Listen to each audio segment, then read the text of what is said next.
Assalamualaikum warahmatullahi wabarakatuh. Berjumpa kembali di channel Gurun Desa bersama Pak Guru Giarno di mata pelajaran Bahasa Indonesia fase D kelas 7 semester 1 dengan materi mengenal teks cerita fantasi. Capaian pembelajaran. Peserta didik mampu menganalisis dan memaknai informasi berupa gagasan, pikiran, perasaan, pandangan, arahan atau pesan yang tepat dari berbagai jenis teks, non-fiksi dan fiksi, audiovisual dan aural dalam bentuk monolog, dialog, dan gelar wicara. Tujuan pembelajaran. Setelah menyaksikan dan mengamati video pembelajaran dan slide PowerPoint, peserta didik dapat mengidentifikasi unsur-unsur cerita narasi yang dibaca dan didengar dengan tepat.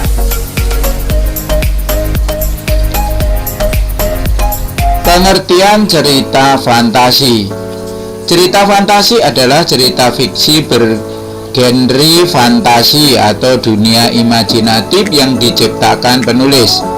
Pada cerita fantasi, hal yang tidak mungkin dijadikan biasa dan mungkin terjadi. Tokoh dan latar diciptakan penulis tidak ada di dunia nyata atau modifikasi dunia nyata. Tema fantasi adalah magic, supernatural, atau futuristik. Mengidentifikasi karakteristik unsur pembangun cerita fantasi.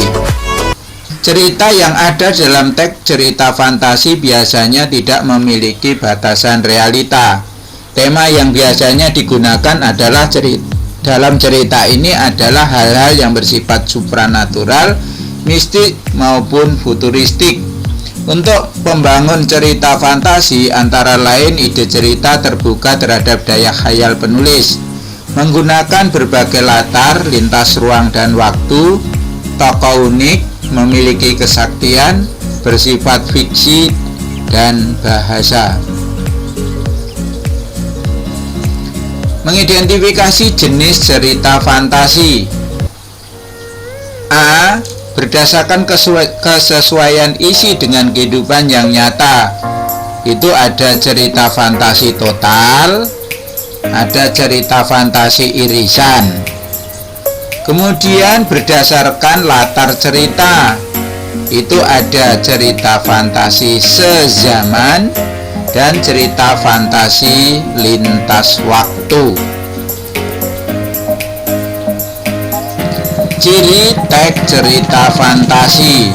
Cirinya ada keajaiban, ada keanehan, ada kemisteriusan.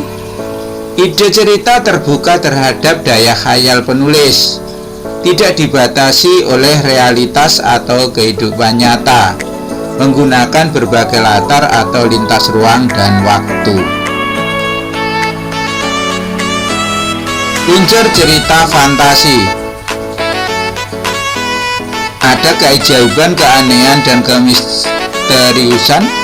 Kemudian yang kedua ada ide cerita. Yang ketiga menggunakan berbagai latar, lintas ruang dan waktu. 4 ada tokoh unik yang memiliki kesaktian misalnya, bersifat fiksi, dan bahasa. Ini contoh cerita fantasi. Kerbau dan sapi yang bertukar kulit. Pada suatu masa ada kerbau dan sapi yang bersahabat. Sapi berkulit hitam kecoklatan, sementara kerbau berkulit putih. Pada suatu hari datanglah pendatang baru di sebuah padang rumput. Ia adalah banteng yang memiliki tanduk runcing. Ia terlihat sangat gagah dan membuat sapi betina kagum terhadapnya.